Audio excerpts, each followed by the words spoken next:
إن الحمد لله نحمده ونستعينه ونستغفره ونؤمن به ونتوكل عليه ونعوذ بالله من شرور أنفسنا ومن سيئات أعمالنا من يهده الله فلا مضل له ومن يضلله فلا هادي له وأشهد أن لا إله إلا الله وحده لا شريك له وأشهد أن محمدا عبده ورسوله أرسله بالحق بشيرا ونذيرا أما بعد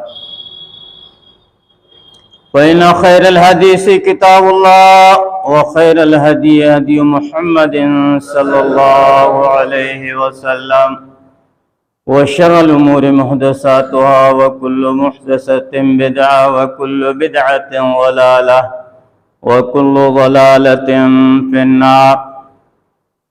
قال الله تعالى في كلامه المجيد والفرقان الحميد: أعوذ بالله من الشيطان الرجيم. بسم الله الرحمن الرحيم. كل من عليها فان ويبقى وجه ربك ذو الجلال والإكرام.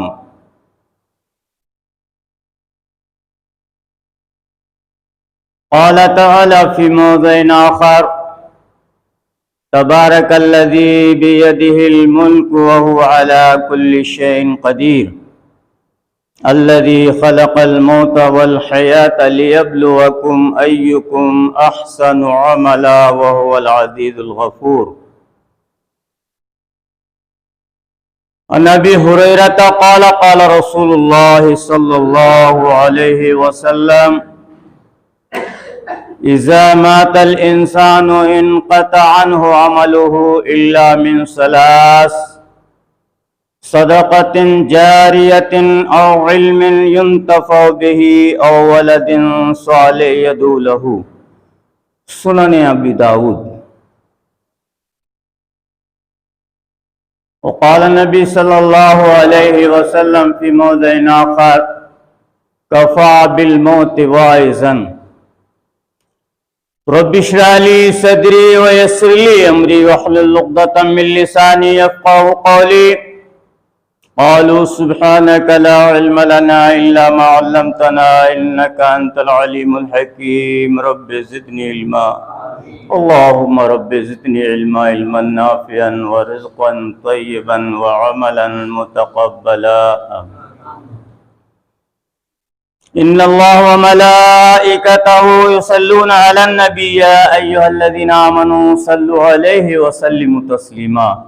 اللهم صل على محمد وعلى آل محمد كما صليت على إبراهيم وعلى آل إبراهيم إنك حميد مجيد. اللهم بارك على محمد وعلى آل محمد كما باركت على إبراهيم وعلى آل إبراهيم إنك حميد مجيد.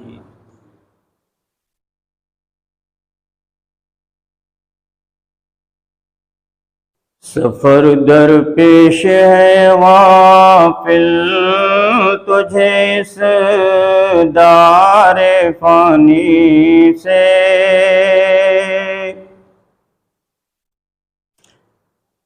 لگا دل کو نہ دنیا سے نہ عیش و کامرانی سے،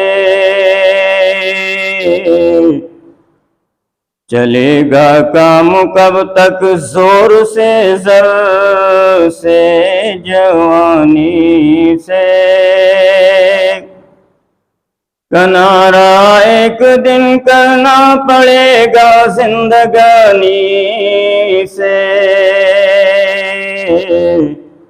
حقیقت میں جگہ دنیا نہیں ہے دل لگانے کی، وفا کرتی نہیں بے وفا سارے زمانے کی، نہیں ٹلتی جو ساتھ ہے مقرر موت آنے کی، جگہ اس میں نہیں دم مارنے کی لب ہلانے کی، سفر در پیش ہے غافل تجھے اس دار فانی سے۔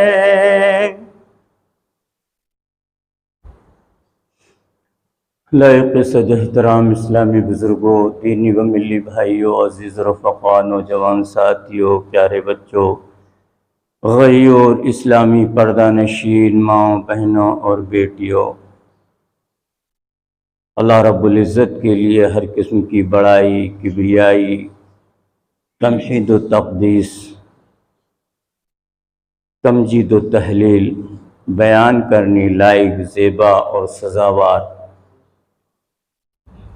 جو حی اور قیوم ہے، جو ہمیشہ سے ہے اور ہمیشہ رہے گا۔ دنیا کی ہر چیز فنا ہو جائے گی، صرف رب ذوالجلال کا نام باقی رہ جائے گا۔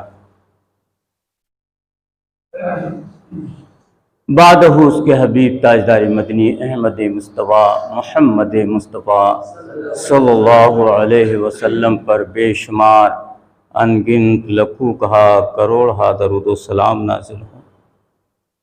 آپ نے اپنی زبان مبارک سے ایک بہت پیاری حدیث صحابہ کے درمیان ارشاد فرمائی، کفا بالموت واعظا، اے میرے پیارے صحابہ سنو، مرنے والا زندوں کے لیے نصیحت ہے، ایک پیغام ہے۔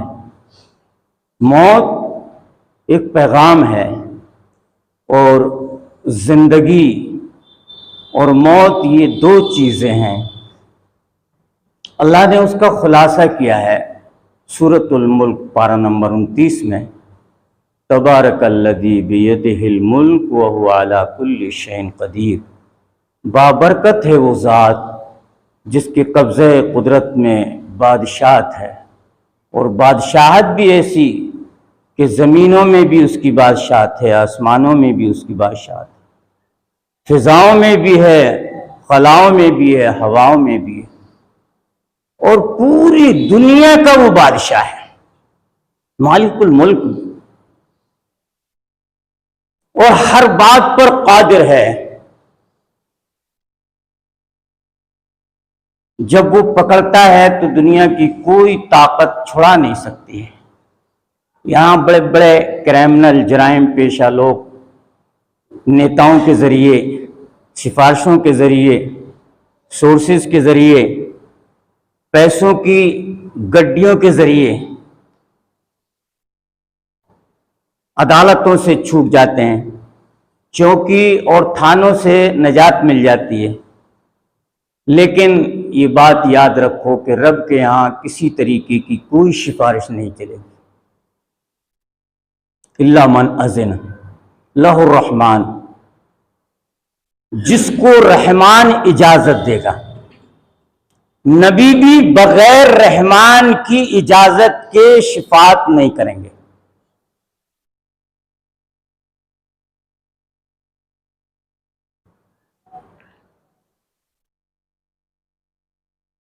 ہم لوگ صرف اس بات پر اڑے ہوئے ہیں کہ اللہ رحمان اور رحیم ہے۔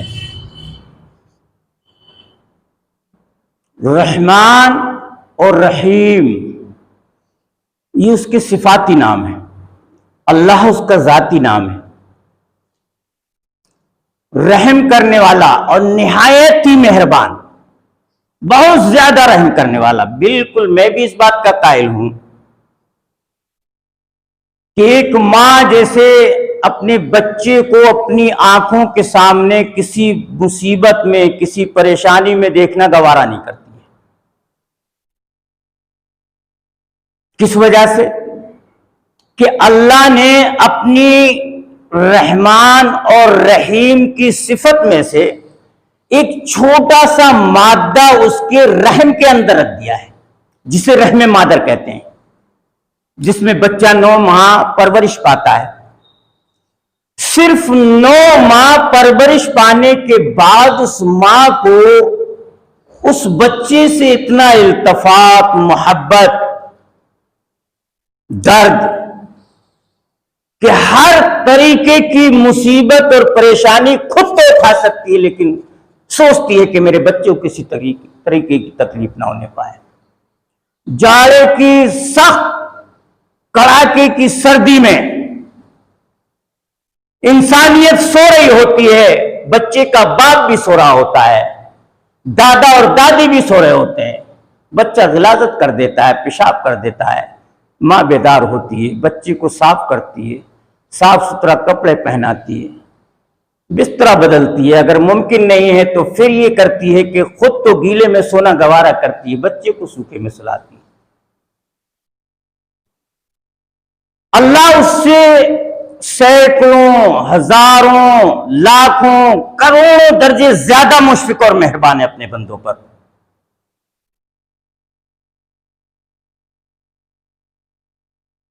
وہ اپنے بندوں کو بھلا جہنم کی آگ میں کیسے ڈال سکتا ہے؟ لیکن نہیں، وہ ڈالے گا۔ جیسے ماں باپ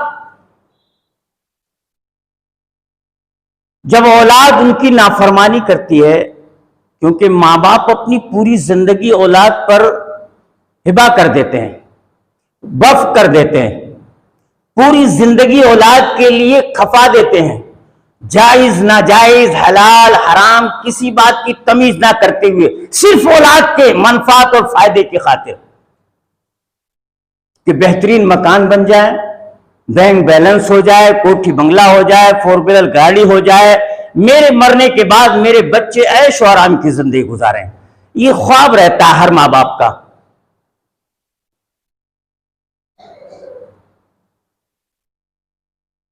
وہ رحمان، وہ رحیم جو خالق مربی ہے، جس نے پیدا کیا ہے، پرورش کیا ہے، روزی کا انتظام کیا ہے،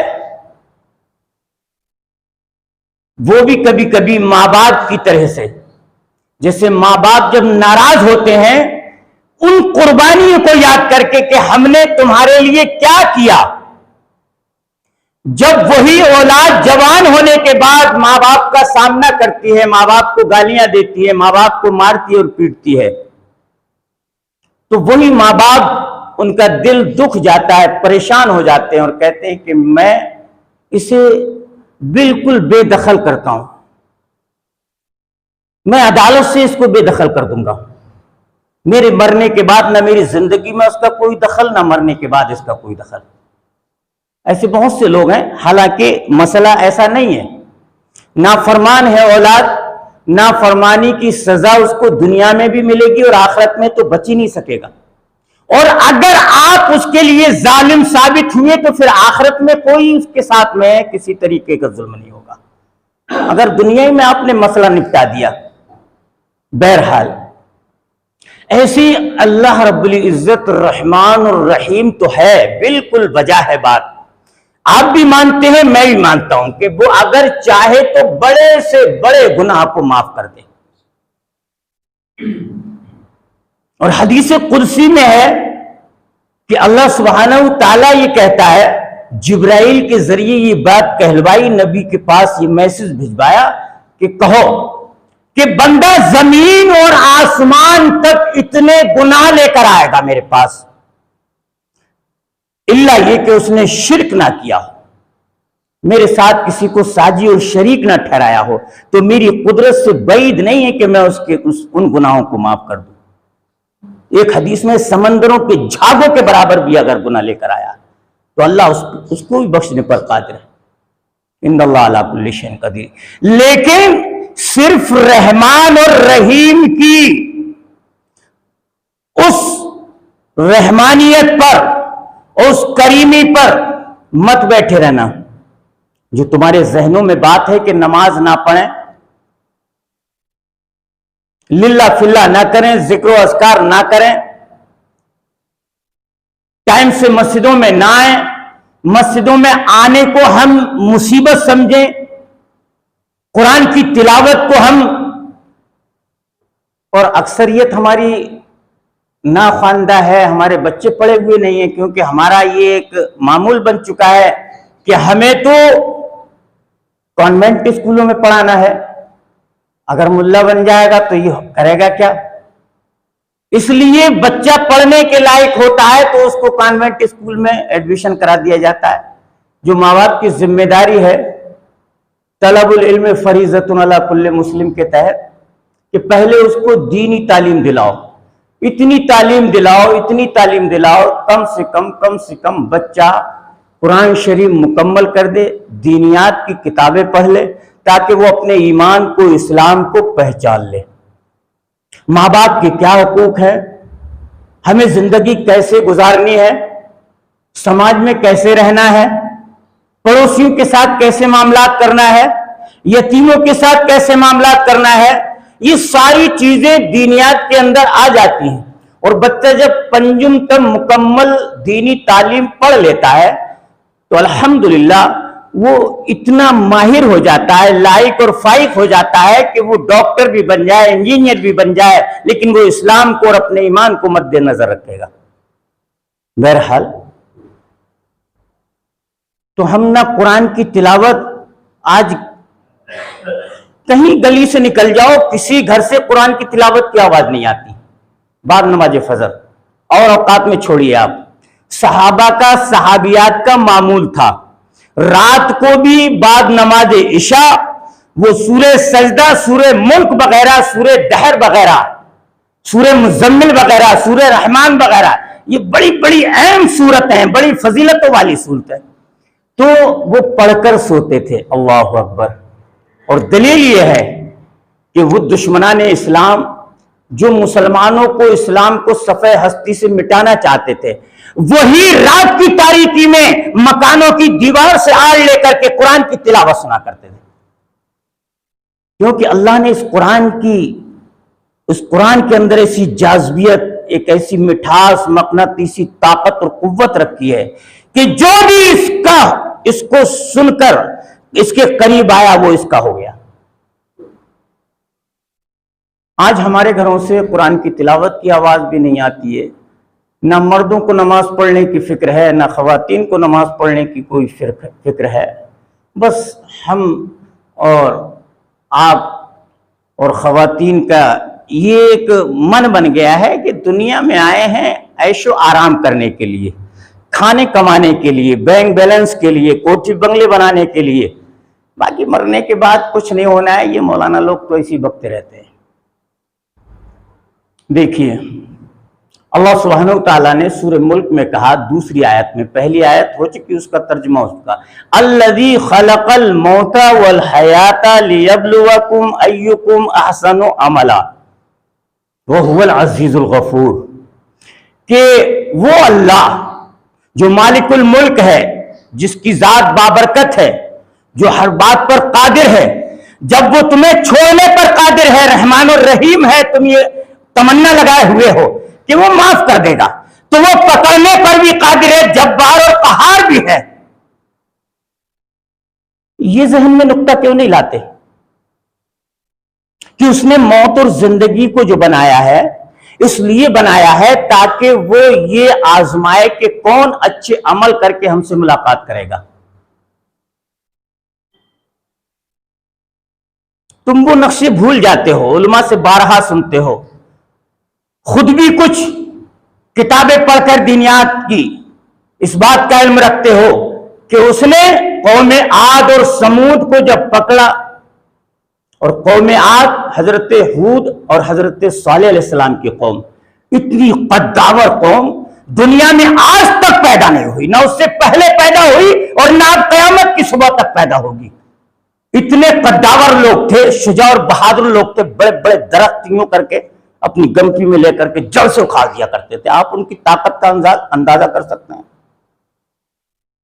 کتنی طاقت اللہ نے انہیں عطا فرمائی تھی۔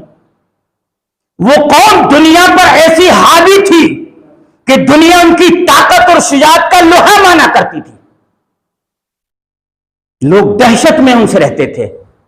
اور جب وہی قوم عاد اور سمود، حضرت صالح، حضرت ہود کی قوم، اللہ کی نعمتوں کو کھانے پینے برتنے پہننے اوڑھنے کے بعد زمین پر اترائی گھمنڈ اور غرور کیا، قتل و غارت گری کی، تو اللہ نے 7 دن 8 رات مسلسل ایسی تیز تند ہوا چلائی. قرآن شاہد ہے اس بات پر.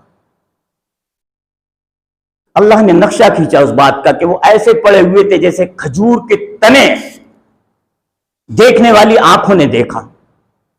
ان بطش ربک لشدید. جبار اور قہار بھی تو ہے، کبھی کبھی اس بات پر بھی آ جایا کرو. بیٹھ کر یہاں نہیں تو کہیں تنہائی میں سوچ لیا کرو، اپنے بنگلے میں، کوٹھی میں، مکان میں، دکان میں، کھیت میں، کھلیان میں، کہیں پر بھی سوچ لیا کرو کہ یار ہم رحمان اور رحیم پر بھی ڈٹے ہوئے ہیں. جبار اور قہار بھی ہے. جب اس نے پکڑا قوم عاد اور سمود کو، دنیا کی کوئی طاقت نہیں چھڑا سکی. سب سے قداور، سب سے بہادر قوم، اللہ کی گرفت سے تو وہ بھی نہیں بچ سکی. شداد نے جو جنت بنوائی زمین پر، سوچا تھا کہ خدائی جھکے گی میرے در پر، کچھ دیکھ بھی نہ پایا، دنیا سے چل بسا. وہ تو عز منتشا وہ تو ذل منتشا. کوئی معمولی بادشاہ نہیں تھا شداد.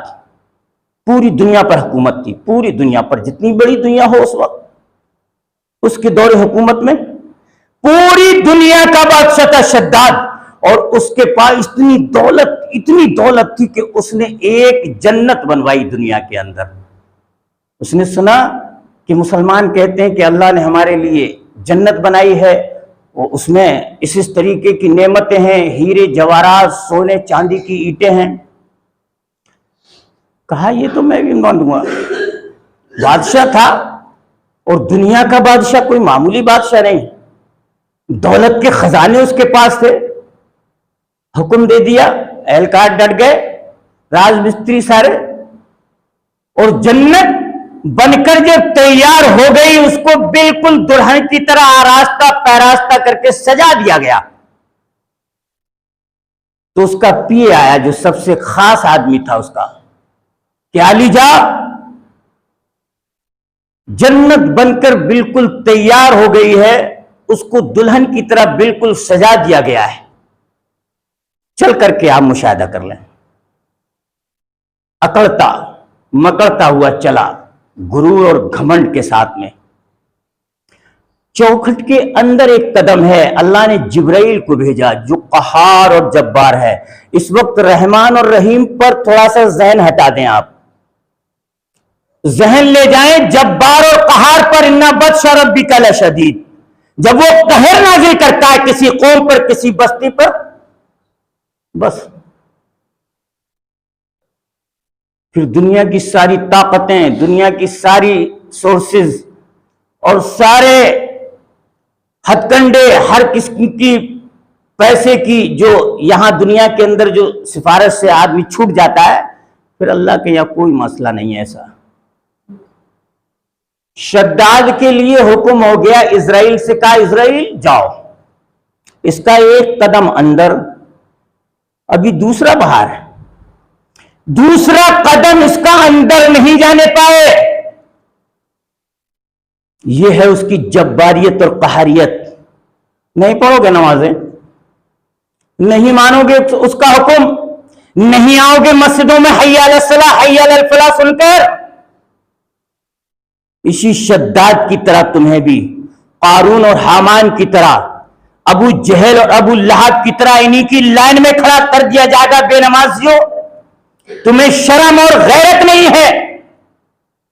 جمعے کے دن بھی حالت یہ ہے، آج بیٹھے ہوئے ہیں ماشاءاللہ، ہفتے بھر کے لیے بس پٹری باندھ کر لے جائیں گے نمازوں کی، کہ اب امام صاحب تم اور 2-4 بس نمازی، تم ہی کافی، ہم 8ویں دن ملاقات کریں گے، تمہیں چھوڑا نہیں جائے گا. امیہ بن خلف اور عبداللہ بن ابی بن سلول، ان لوگوں کے ساتھ، منافقین کے ساتھ تمہیں بھی کھڑا کر دیا جائے گا. اور بے نمازیوں کے لیے معلوم ہے حکم، چاروں ائمہ کہتے ہیں، امام مالک رحمۃ اللہ علیہ، امام شافعی رحمۃ اللہ علیہ، امام اعظم ابو حنیفہ رحمۃ اللہ علیہ، امام احمد بن حنبل رحمۃ اللہ علیہ، بڑے پائے کے عالم تھے چاروں، ساری انسانیت کا اتفاق ہے ان چاروں ائمہ پر، لیکن ان چاروں ائمہ کا مسئلہ یہ ہے کہ بے نمازی کی نماز جنازہ نہ پڑھائی جائے، اس کو مسلمانوں کے قبرستان میں دفن نہ کیا جائے، مگر ہوش نہیں ہے ہمیں تو ہوش اس بات کا ہے کہ ہم پیسے والے ہیں، دولت والے ہیں، باپ مرے گا تب امام سے نماز پڑھوا لیں گے، بے نمازی بیٹا مرے گا تب امام سے نماز پڑھوا لیں گے، یہ ہے ہمارے ذہن میں۔ باقی نمازیں ہمارے لیے تھوڑی ہیں، یہ جو امام رکھا ہے ہم نے امام کے لیے ہے، اور دو چار نمازی اور جو اس کے ساتھ میں بس۔ اور یہ مولانا جو بکتے رہتے ہیں، یہ بڑے بڑے جاہل بھی اس دنیا میں پڑے ہوئے ہیں دھرتی پر۔ ایک دفعہ یہ بولا، ارے بڑی نمازیں پڑھ کر دیکھ لی، یہاں کسی کا نام نہیں ہے بھائی، جو میرے سامنے بات آئی وہ کہہ رہا ہوں کہ ارے بڑی نمازیں پڑھ کر دیکھ لی، تمہیں ہی مبارک ہے۔ جب مسلمان اس کنڈیشن پر آ جائے گا، جب مسلمان کا ایمان اس حد تک پہنچ جائے گا، تو پھر کیا اس کے لیے عزت کی بھی امید رکھتے ہو؟ پھر عذاب نہیں آئے گا اس قوم پر؟ بھئی جوا، شراب، سٹا، شراب نوشی، زنا خوری، یہ تمام جتنے بھی گناہ کبائر ہیں یہ تو عام ہیں مسلمانوں میں، اور نماز کو بھی وہ کہہ رہا ہے کہ ارے بڑی نمازیں پڑھنی، تمہیں ہی مبارک رہو۔ یہ حال ہے آج مسلمانوں کا۔ میں قد آباد ہیں اور مسجد ویران ہیں، یاتی علی الناس زمان لا یبقى من القرآن الا اسمه، لا يبقى من الاسلام الا اسمه، ولا يبقى من القرآن الا رسمه، مساجد معمرہ وهي خراب من الہدى۔ بڑی جامع حدیث ہے سیاستہ کی، اللہ کے رسول نے فرمایا تھا کہ میری امت پر ایک وقت ایسا آئے گا کہ لوگ صرف اپنے آپ کو مسلمان کہیں گے، گوشت کھائیں گے اور نام عبداللہ عبد الرحمن رکھیں گے، مسلمان ہوں میں، اسلام والا ہوں میں، لیکن اسلام سے قریب سے بھی اس کا واسطہ نہیں ہوگا، صرف نام رکھنے سے، گوشت کھانے سے مسلمان نہیں ہوتا۔ اور قرآن کو پڑھیں گے رسمی طور پر، پھراٹے سے، جیسے کتابیں پڑھ لیتے ہیں نا، ایسے ہی قرآن کو بھی لوگ پڑھ رہے ہیں، جو لوگ پڑھے ہوئے ہیں، سمجھ کر نہیں پڑھتے اسے۔ تو اللہ کے رسول نے 1400 سال پہلے اس کی پیشین گوئی کی کہ نام کے لیے اسلام رہ جائے گا، صرف مسلمان نام کے لیے، اور قرآن کا پڑھنا پڑھانا یہ رسمی طور پر رہ جائے گا۔ اور پھر تیسری چیز بتائی جو آج ہمارے اندر چل رہی ہے، مساجدہم عامرہ، مسجد بڑی علی شان بنوائیں گے، فخر کریں گے اپنے اپنے محلے کی، اپنی بستی کی، اپنے اپنے کنبے کی مسجدوں پر کہ ہمارے محلے کی مسجد بڑی عالی شان ہے، بڑی اس میں آرام اور آشائش ہے، اے سی لگی ہوئی ہیں، ایسا کام ہے، ویسا کام ہے، پتھر لگا ہوا ہے، سب کچھ ہے، لیکن وَيَا خَرَابُ مِنَ الْهُدَى، ہدایت کے اعتبار سے وہ بالکل خالی ہوں گی۔ مسجدیں بناؤ، ایک دور تھا، چلے جاؤ 30 سال پہلے کی زندگی میں، ان آنکھوں نے وہ منظر دیکھا کہ لوگوں کے پاس ایمان تھا، لوگ موٹا جھوٹا پہنتے تھے، موٹا جھوٹا کھاتے تھے، محبتیں تھیں، حلال کھاتے تھے، محبتیں تھیں، پیار سے ایک دوسرے سے بات کرتے تھے، محبتیں تھیں، سلام ایک دوسرے سے کرتے تھے، جواب دیتے تھے، وہ حلال، عقل حلال کی برکت تھی۔ آج کوئی تمیز نہیں ہے، سارے نوالے حرام کے جا رہے ہیں، کوئی تمیز نہیں، کہاں سے وہ محبتیں ہوں، کہاں سے وہ پیار ہو، کہاں سے وہ دعائیں قبول ہوں، کہاں سے وہ سجدے قبول ہوں۔ اور پھر حالت یہ ہے کہ صرف مسجدوں کو بنایا جا رہا ہے شان و شوکت کے لیے، زیبائش کے لیے، اپنی ناموری کے لیے، لیکن ہدایت کے اعتبار سے جہاں بھی آپ مشاہدہ کریں تو خالی ہیں مسجدیں۔ یہ 1400 سال پہلے اللہ کے نبی نے پیشین گوئی کی اس بات کی۔ اس لیے مسلمانوں ہوش میں آنے کی ضرورت ہے، اس قدر موتیں ہو رہی ہیں۔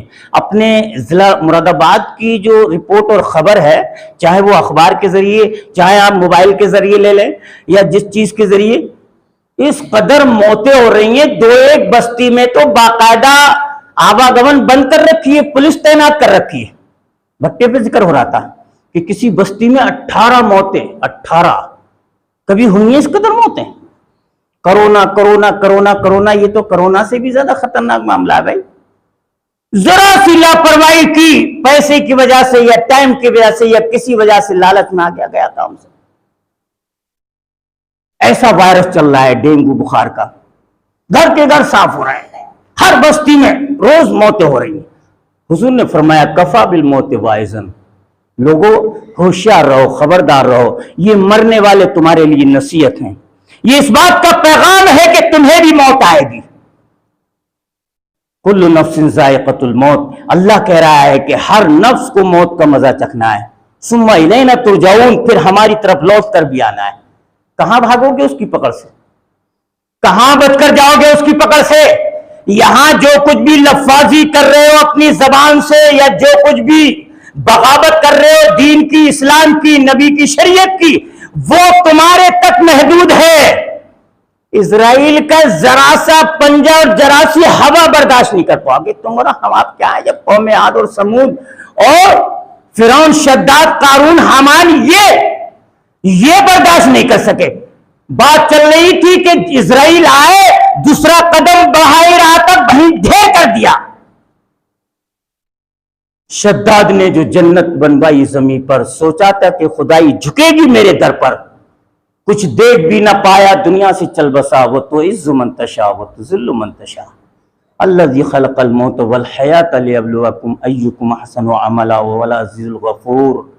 بڑی زبردست طاقت والا ہے، معاف بھی کرنے والا ہے، بخشنے والا بھی ہے، لیکن زبردست طاقت والا بھی ہے. شداد کو ذرا دیر میں، منٹوں میں نہیں سیکنڈوں میں، ذرا دیر میں ڈھیر کر دیا. صرف اس کے حکم کی دیری ہے. اسرائیل ہر وقت تیار ہے، ہر وقت تیار ہے اسرائیل. مسلمانوں پر جو پریشانی، فلسطین کے یا کشمیر کے یا کسی بھی جگہ کے مسلمانوں پر جو پریشانی ہے، اس پریشانی کو ہم کیوں محسوس نہیں کرتے؟ اللہ کے رسول نے فرمایا کہ مسلمان اس طریقے سے ہے کہ جسم کے ایک عظم میں جب کانٹا چبھتا ہے تو اس کی شدت پورا جسم محسوس کرتا ہے، اس کی درد کی شدت. ایسے ہی اگر کہیں کا مسلمان بھی پریشان ہو تو ایک مسلمان کا کام یہ ہے کہ وہ اگر کچھ نہیں کر سکتا تو اپنی دعا میں تو یاد کر سکتا ہے. اور جب نماز ہی نہیں پڑھو گے تو دعا کیا کرو گے؟ تم تو اپنے ماں باپ کے لیے، اپنے دادا دادی کے لیے دعا نہیں کر سکتے، بے نمازی ہو. ان کے لیے، فلسطین کے، حماس کے اور غزہ کے مسلمانوں کے لیے کیا دعا کر سکتے؟ جی دیکھو یہ حدیث جو میں نے پڑھی تھی سنن ابو داؤد کی، وہ سن لو. اس کے بعد انشاءاللہ اگلے خطبے میں بتاؤں گا کہ مرنے کے بعد کیا ہوتا ہے اور قبر کیا کہتی ہے ہم سے. بڑی غفلت میں پڑے ہوئے ہم لوگ، بڑی غفلت میں، اللہ کی قسم. حضرت ابو ہریرہ اس حدیث کے راوی ہیں، وہ کہتے ہیں کہ اللہ کے رسول نے فرمایا اذا مات الانسان انقطع عنہ عملہ، کہ جب انسان مر جاتا ہے تو اس سے سارے عمل موقوف ہو جاتے ہیں. اس کی زندگی تک اچھے اور برے عمل کا معاملہ ہے. وہ نیکی کر رہا ہے وہ بھی درج ہو رہی ہے، برائی کر رہا ہے وہ بھی درج ہو رہی ہے. لیکن 3 عمل اس کے جو اس نے زندگی میں کیے ہیں، لوگ سمجھتے ہیں اس کو مرنے کے بعد کر دو صدقہ جاریہ، ابا کے نام سے کنواں بنوا دو، مسجد بنوا دو، مدرسہ بنوا دو، ایسا کر دو، پیسہ کر دو، پنکھے لگوا دو. صدقہ جاریہ جو حدیث میں ذکر ہے وہ اس کی زندگی کا ہے، جو اس نے اپنی زندگی میں اپنے ہاتھ سے خرچ کیا ہے. ملتا ہے ثبوت مسلم کی حدیث سے، بعد مرنے کے بھی کر سکتا ہے آدمی، شرط یہ کہ اولاد بھی نیک ہو اور مرنے والا بھی نیک ہو.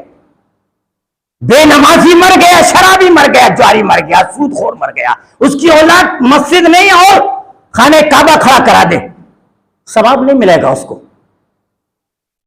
شرط ہے یہ اس حدیث کے اندر. صدقۃ جاریۃ، ایک وہ عمل جو اس نے اپنی زندگی میں کیا تھا، جیسے کنواں بنوایا، رفع عام کے لیے پیڑ لگوایا، نل لگوایا، مسجد بنوائی، مدرسہ بنوایا. یہ اس نے زندگی میں جو کیا، بعد مرنے کے بھی وہ صدقہ جاریہ کے طور پر اس کا عمل جاری رہے گا قیامت تک. اچھا، او علم ينتفع به، ایک اس کا علم کہ اس کے علم کے ذریعے لوگوں نے فائدہ اٹھایا. جیسے میں اپنی مثال نہیں دے رہا، کوئی بھی عالم صحیح، اگر وہ نیک پارسا ہے، دیندار ہے، اور وہ تبلیغ، دعوت و تبلیغ کا فریضہ انجام دے رہا ہے، قوم کو سدھارنے کی باتیں کر رہا ہے، اچھے میسج دے رہا ہے کہ قوم کی اصلاح ہو جائے، قوم صحیح راستے پر آ جائے، یا کتابوں کے ذریعے سے میسج پہنچا رہا ہے، کسی بھی طریقے سے وہ دین کی خدمت کر رہا ہے اپنے علم کے ذریعے، تو مرنے کے بعد زندگی میں تو اس کو اس کا بینیفٹ مل ہی رہا ہے، لیکن مرنے کے بعد بھی جتنے لوگ اس کی دعوت و تبلیغ سے، اس کی کتابیں پڑھ کر اگر فیض یاب ہوئے تو اس کے لیے وہ صدقہ جاریہ ہے اس کا علم، بعد مرنے کے بھی اس کو ثواب ملے گا اس علم کا۔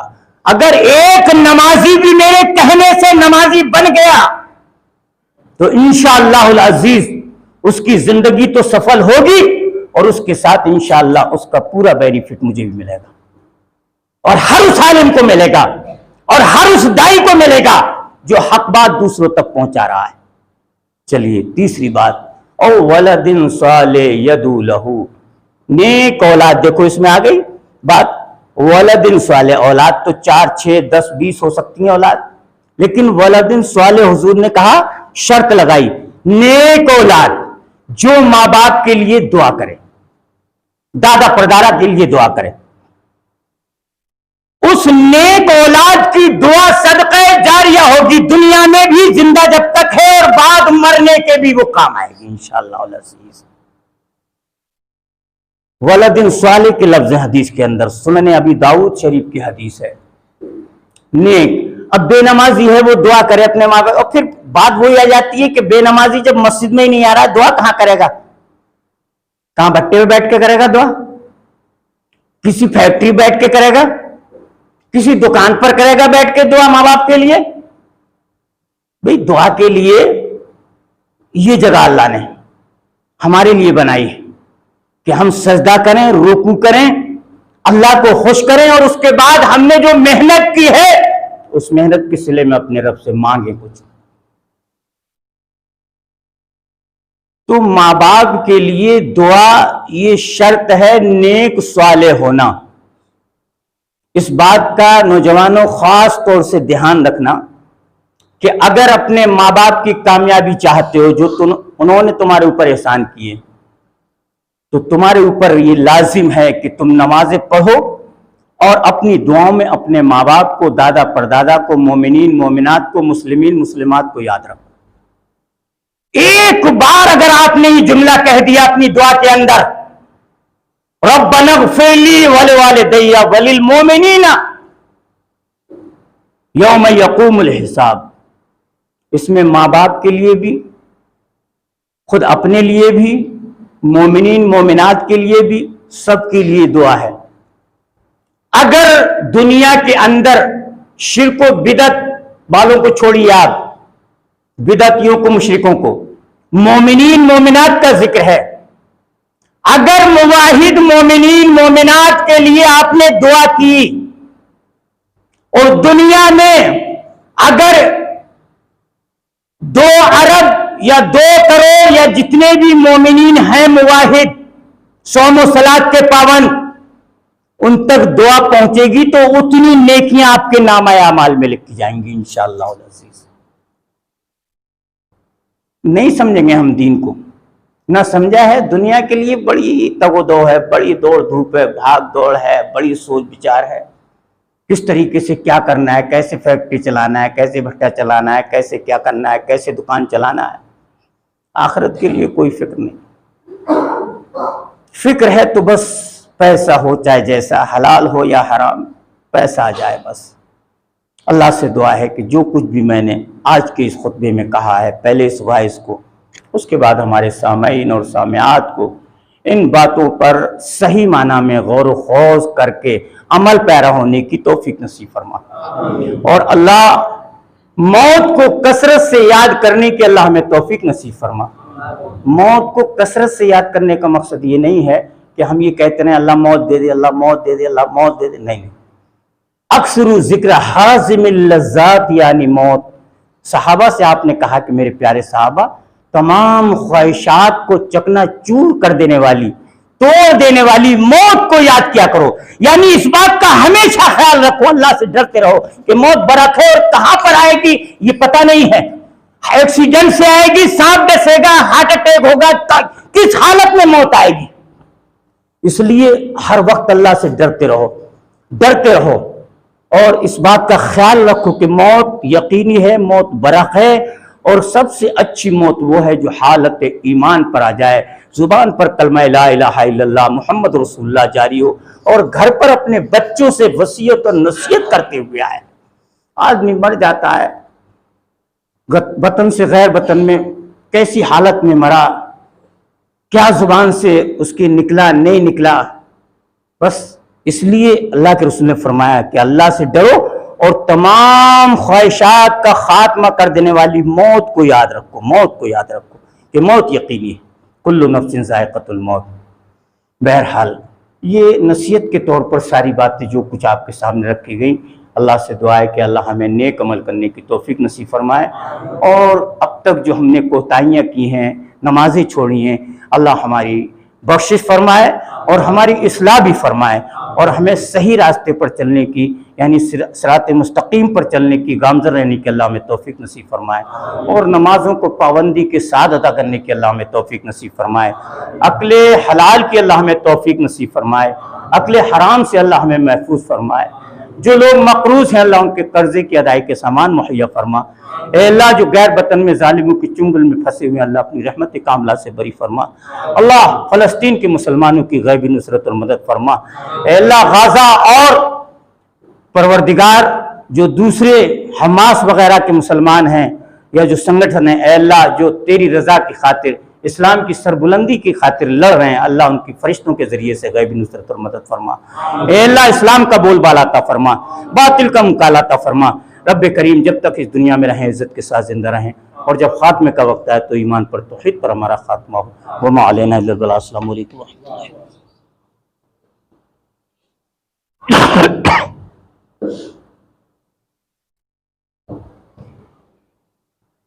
الحمد لله نحمده ونستعينه ونستغفره ونؤمن به ونتوكل عليه ونعوذ بالله من شرور أنفسنا ومن سيئات أعمالنا من يهده الله فلا مضل له ومن يضلل فلا هادي له وأشهد أن لا إله إلا الله وحده لا شريك له وأشهد أن محمدا عبده ورسوله. أما بعد فإن خير الحديث كتاب الله وخير الهدي هدي محمد صلى الله عليه وسلم وشر الأمور محدثاتها وكل محدثة بدعة وكل بدعة ضلالة وكل ضلالة في النار. إن الله وملائكته يصلون على النبي يا أيها الذين آمنوا صلوا عليه وسلموا تسليما. اللهم صل على محمد وعلى آل محمد كما صليت على إبراهيم وعلى آل إبراهيم إنك حميد مجيد.